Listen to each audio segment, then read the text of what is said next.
On our planet, there seems to be an infinite number of beautiful places one can visit, with an equal number of spectacular things to admire.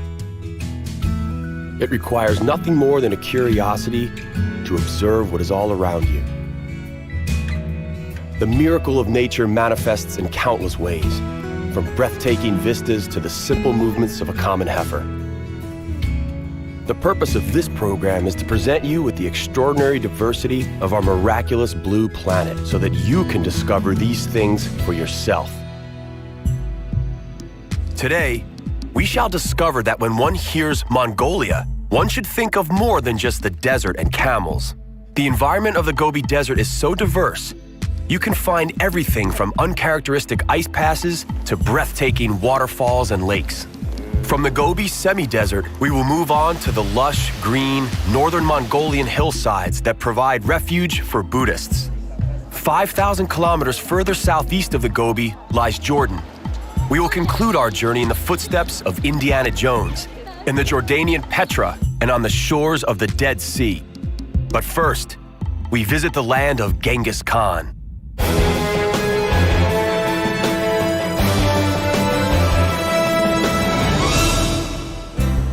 Gobi, Hanhai, or Gebi. All these words are the names of the Gobi Desert in different languages. The Gobi is one of the oldest deserts in the world. Its surface area is an incredible 1.3 million square kilometers. The Gobi Desert remains largely unexplored due to its immense size. It stretches between the Altai mountain range in the north, the Tibetan Plateau in the southwest, and the Great Wall of China in the southeast. Its extreme size goes hand in hand with extreme temperature differences. In the winter, the temperature can drop as low as minus 40 degrees Fahrenheit, while in the summertime, the temperature can climb up to 113 degrees Fahrenheit. Only a few living beings survive such drastic temperature differences. One of the adventurers that got carried away by the magic of the Gobi Desert was Sven Hedin, a Swedish discoverer. He described his caravan as follows. Our camp, with its many packages and animals, made a very picturesque appearance, and it gave me a feeling of deep satisfaction to think that all those things were mine. It can be stated with confidence that not much has changed since in the Gobi Desert. 5 ecoregions are found in the Gobi, each of which has an entirely different soil composition. Each year, the desert claims several extra kilometers. The southern reaches of the Gobi have been devouring pastures on the Chinese border for the last 20 years. Each year, the greedy masses of sand absorb 20 centimeters of rainfall. That's not a lot of rainfall, but people and animals can adapt to even the harshest of conditions. In search of better pastures, the Mongolians migrate up to 4 times a year. Their entire household, complete with yurt, travels along with them. The art of assembling and disassembling the yurt has been perfected over the millennia. It is just another facet of the nomadic lifestyle. The yurt is constructed to withstand bitterly cold weather. 4 people are required to assemble it. A trap is stretched over the wooden framework, and then it's lined with hides and other firm materials for making the yurt waterproof during periods of rain, and as insulation during cold nights. The resulting area that they live in is not particularly large, but it serves these nomads very well. The complete erection process of the yurt takes just a few hours. It's perfectly eco-friendly. When the Mongols depart in search of greener pastures, no trace of their habitation is left behind. Recently, the yurts have become increasingly more popular with the environmentally conscious living in both Europe and the United States. The women are in charge of the interior decorations. They incorporate many colorful rugs and other decorative items throughout.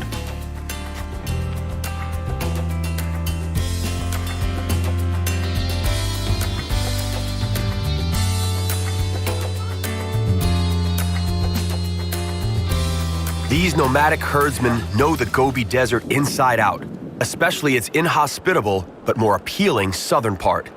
It is found in the middle of a national park. The peaks of the Gurvan-Saikan-Ul mountain range seem to blast skyward.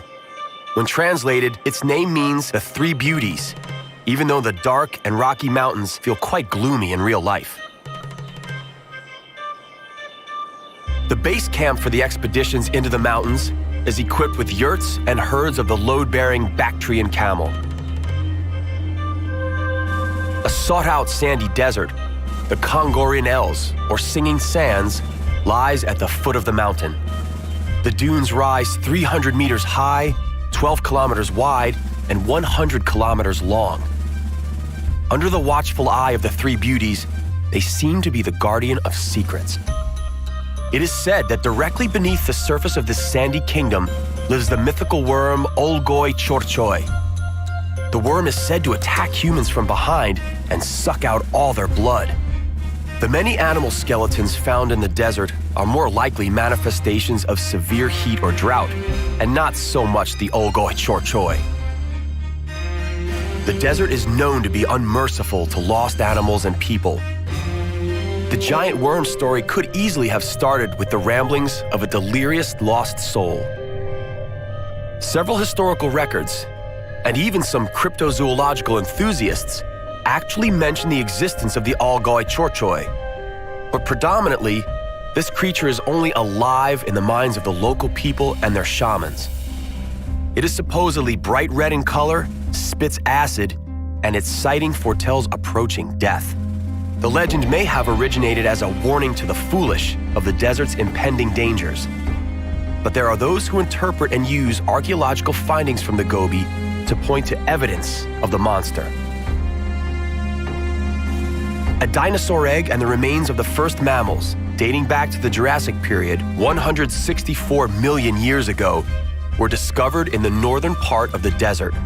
The Mongolians claim that once you know where to look, you can find a piece of prehistory in less than 30 minutes.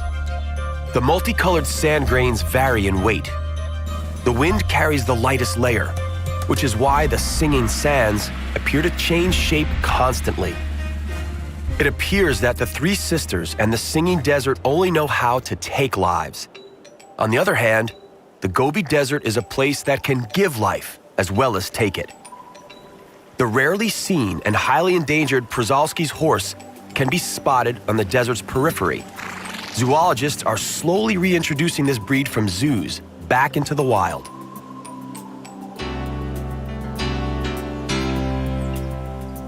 We can take off to the Ulaanbaatar Pass in pursuit of unusual and varied life forms. It is here that we find myriad glacier-fed streams.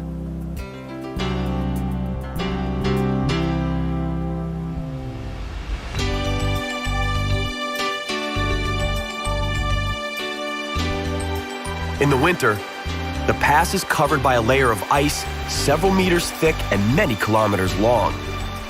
Due to the surrounding mountain walls, the pass remains shaded, and so the ice thaws gradually. The last bits disappear sometime in September, shortly before the onset of another winter. Only a few years back, the ice remained year-round, but now, the relatively warmer summers of the last decade have brought an end to that.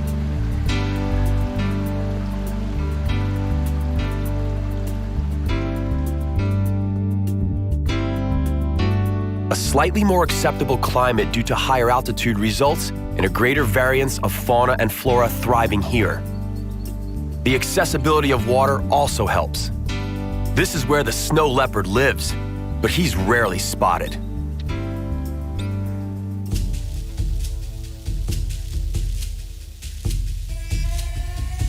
Horses are the universally accepted means of transport here, usurping cars. They require little maintenance and no fueling stations. The horse is a national symbol of Mongolia. It is as important to the people as their religion, Buddhism. Reaching the Tovkon Kid Temple is a long and tedious ordeal. In spite of its inaccessibility, it receives a great number of visitors. In 1936, there were over 50 temples in Mongolia. After the communists completed their purge, there were only a handful left, dozens of monks, occupied with the task of temple reconstruction as well as liturgy, reside at the Tofkon Kid Temple.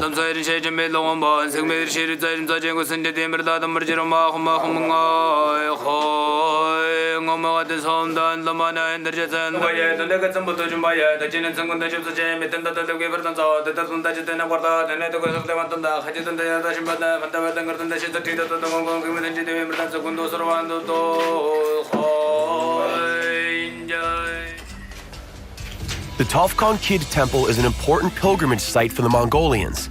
It is the place where one of the greatest national thinkers, Ulaanbaatar, chose to meditate. It is said that those who would lie on the floor of the adjoining cave will be purged of sin. Plentiful gifts testify to the gratitude of those previously purified. Impressive views of the surrounding woods are the ultimate reward for those men who reach the summit of Tofkon Kid. For some obscure reason, women are denied access to this vantage point.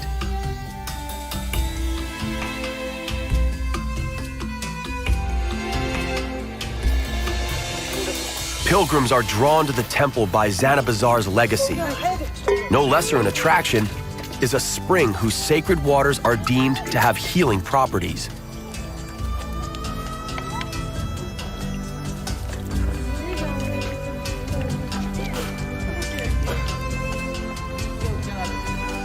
A contrast more stark may be difficult to find. The scorching dunes of the Singing Desert, as opposed to the 1,100-kilometer-long river Orkhon. The river valley is so strikingly beautiful, it was included as a National Heritage Site by UNESCO. The highlight of this river's course is a 20-meter-high waterfall. The unpredictable weather can cause it to run dry, sometimes for as long as 10 consecutive months. In the springtime, during the thaw, the waterfall is quite impressive. It is highly advisable to visit Kovsgol Nur Lake in order to fully appreciate the extent of the diversity one finds in Mongolia. It lies in the north on the Russian border, and it is one of the largest lakes in the country. This lake, similar to one aspect of the Gobi, has a few numerical records to its credit. It was formed 2 million years ago, and as such, belongs in the league of the world's 17 oldest lakes.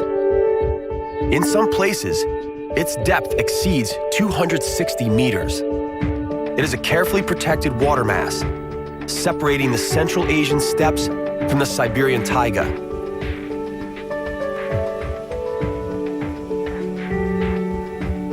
It supplies 17% of Mongolia with fresh water. Its surface area of almost 3,000 square kilometers makes it Mongolia's second largest lake.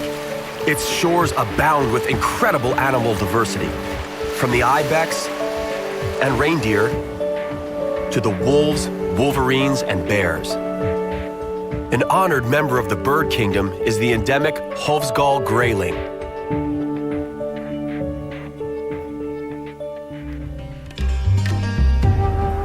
The underwater life is not quite as rich as in the nearby Lake Baikal. Even so, it is an important source of food for the local settlers. The incredible abundance of water and the life it sustains seems like a fairy tale to the traditional desert herdsmen. Similarly, the people from the lakeshores find it difficult to comprehend that there could exist places very near to them where water must be brought in from several kilometers away. As a result of protections like the prohibition of industrial fishing, the water here is crystal clear. The authorities meticulously regulate fishing.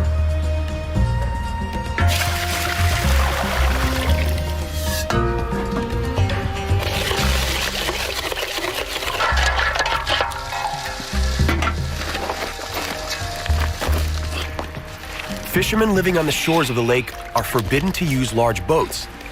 One of the benefits from all the regulations results in a high quantity of fish that can be pulled from the lake. As a result, we can sit down to a fine meal of all the Kovsgolsk smoked fish, which include Siberian whitefish, Siberian grayling, Baigalai omul, and river perch. The lake and its beautiful surroundings continues to attract an increasing number of visitors, causing the development of local tourism to become vital. The nomadic Uyghurs arrive from the mountains and other distant parts of the country during warmer weather. They temporarily settle on the lake shores and go about their business, reindeer breeding, for example, to the curiosity of the locals from the surrounding towns and villages.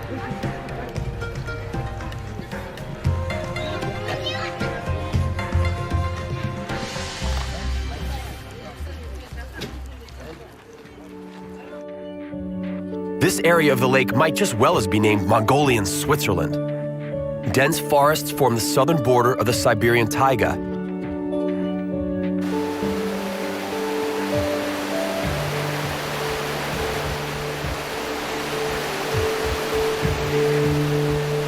The dominant tree is the Siberian larch. Its resilience to the bitter cold makes it more than able to thrive here. It grows to a height of 50 meters, and the trunk can be a meter in diameter. In the autumn, its leaves, resembling pine needles, turn yellow and adorn the forest floor. As the forests retreat, the Central Asian plains open up. The plains are an ideal environment for the rearing of animals, such as sheep, yak, and horses.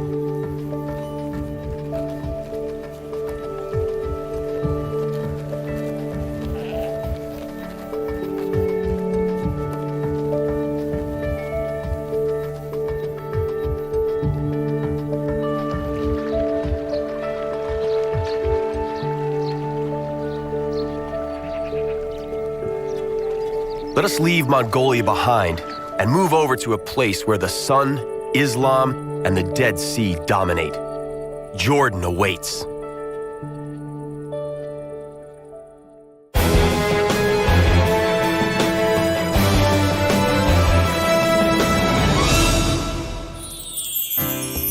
Over the past millennia, the rocky slopes of Jordan witnessed their fair share of bloody battles, new settlers, and other events recorded in the Old Testament. The first mention of civilization comes from the Paleolithic Age. In the years following, the area was ruled by different entities over time, from the Egyptian pharaohs, to the Persian Empire, to the Judean kingdom, and to the Babylonians, to name just a few. All these cultures left behind traces of their reign, and all were aware of the unique qualities of the Dead Sea. The Dead Sea, also known as the Sea of Salt, lies in the Jordan Rift Valley. That valley also contains other significant lakes, none of which are as salty, or lie 378 meters below sea level.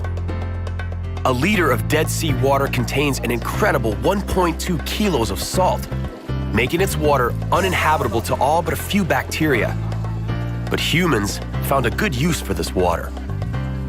According to the Bible, King David found refuge on its shores, and Herod the Great established one of the very first health spas here, intended for recreation and the healing of various diseases. The Egyptians utilized the salty water for mummification purposes. Today's visitors come here mostly to heal respiratory and skin diseases. Many beneficial minerals evaporate from the water, and the ultraviolet rays of the sun ensure a higher concentration of oxygen here than elsewhere. The water contains almost 10 times more salt than the ocean. As a result, people here enjoy incredible buoyancy.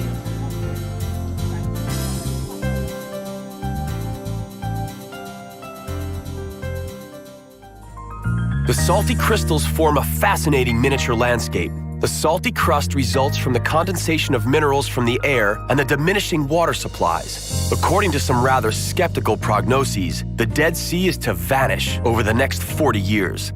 The Dead Sea is also being utilized for industrial production. Its southern part, looking somewhat considerably different from the moonscape seen in our shot, has been taken over by mining companies. The substance of interest is potash, potassium carbonate. It is essential in the manufacture of soap, glass, fertilizers, and cyanide. Life in the desert is subject to unwritten and unchanging laws of uncompromising nature. Nowadays, the Bedouins have cars, used mostly to fetch water alongside their camel herds. In spite of such modern conveniences, they stick to very simple and traditional lives. One of the most important attributes of a Bedouin is hospitality. They are taught from childhood to invite a traveler into your home and feed him, because one day you too may need a place to sleep and a bite to eat. Traditional cuisine and the traditional sweet, sticky tea are a must.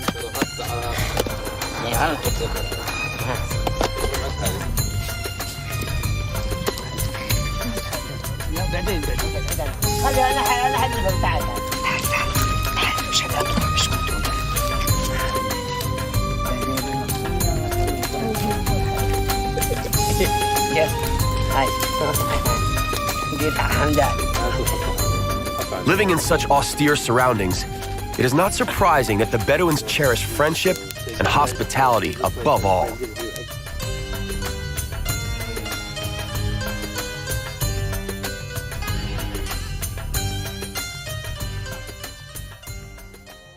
The land is saturated with history and as such attracts hundreds of visitors each year.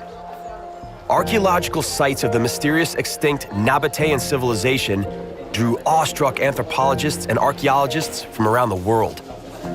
The masses of tourists visiting the more than kilometer-long pass are similarly dumbfounded.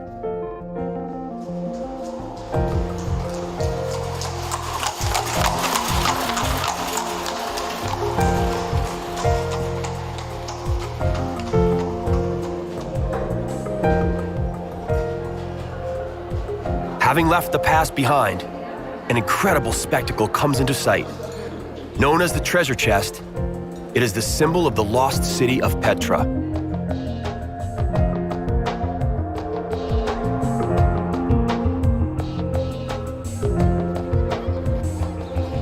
Indiana Jones was the most famous fictional visitor who traveled to Petra in search of the Holy Grail, which actually is the tomb of a Nabatean king.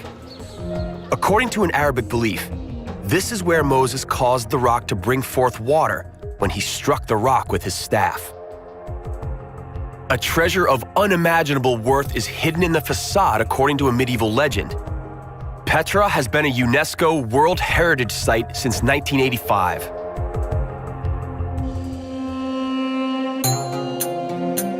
The sheer number of standing ruins could indicate that Petra was once densely populated. This wasn't the case. Petra was, above all, a ritual pilgrimage site and a cemetery. The remains of tombs are evident in every rock. The Nabateans were nomads and merchants. They understood the desert and its secrets, enabling them to transport caravans of valuable goods such as frankincense, spice, and myrrh. They used their profits to prepare homes for their afterlives in the sandstone mountains.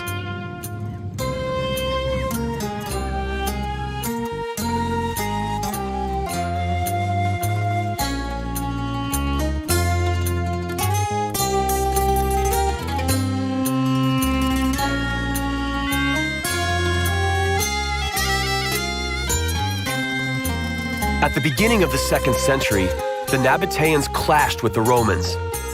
Their legacy was the Byzantine episcopate and a wide range of authentic mosaics on the floors.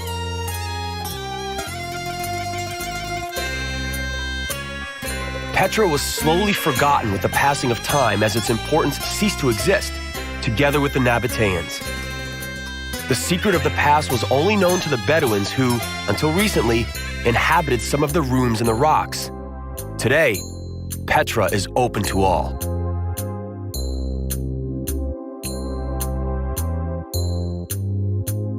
We bid farewell to the dignified Jordanian landscape. It has been through a lot and is rightfully praised as one of the most interesting tourist destinations. Allah Yizmayak. God be with you, Jordan.